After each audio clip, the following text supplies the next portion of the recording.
my honorable Prime Minister decoded the manifesto in the way that Mangal Sutra is written somewhere in the manifesto. I didn't understand where it is written like this, that Mangal Sutra will be taken from Indian women. Indian women's what manifesto, Mahila Nyay, we have said that we will be providing reservations to the women in the job. We are given Nyay into that. We will be providing are going to come to the urban areas for their livelihoods. We have promised them to support in their needs and deeds, everything. If our manifesto suggests that we want to work for women, it's nowhere written that we are going to take Mangal Sutra from them. Now we talk of Manmohan Singh. If we see National Development Council in 2006, Manmohan Singh stated, I would like to read the statement to understand your audience as well as the country. I believe our collective priorities are clear.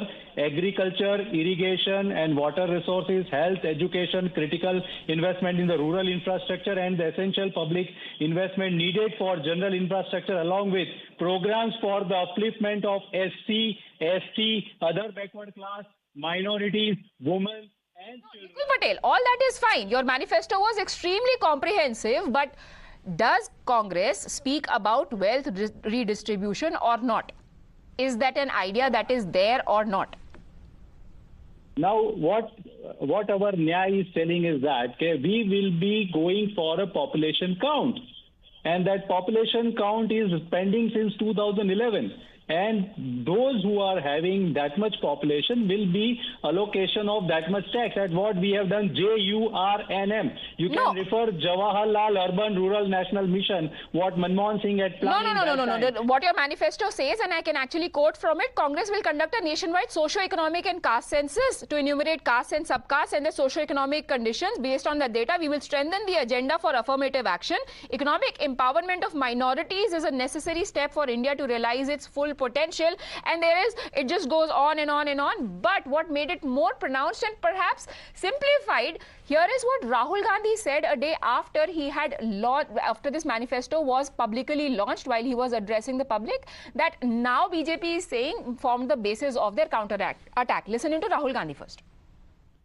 हमने वायदा किया है कि जैसे ही हमारी सरकार आएगी, जो हमने तेलंगाना में किया, जाति जनगणना को हम पूरे देश में इंप्लीमेंट कर देंगे। देश का एक्सरे कर देंगे, दूध का दूध, पानी का पानी हो जाएगा।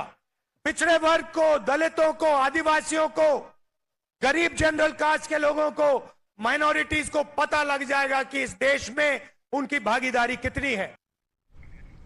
He spoke of affirmative action. Prime Minister defined it further. He put Rahul Gandhi's statement, Congress manifesto and Manmohan Singh together to give you what his conclusion was. Now again, what is for, if you see since 1951, population count is always for knowing that what is the population in the country of different people, so that whenever you are forming the policy, that policy will help us out to making that socio-economic upliftment of all those people who are really required of.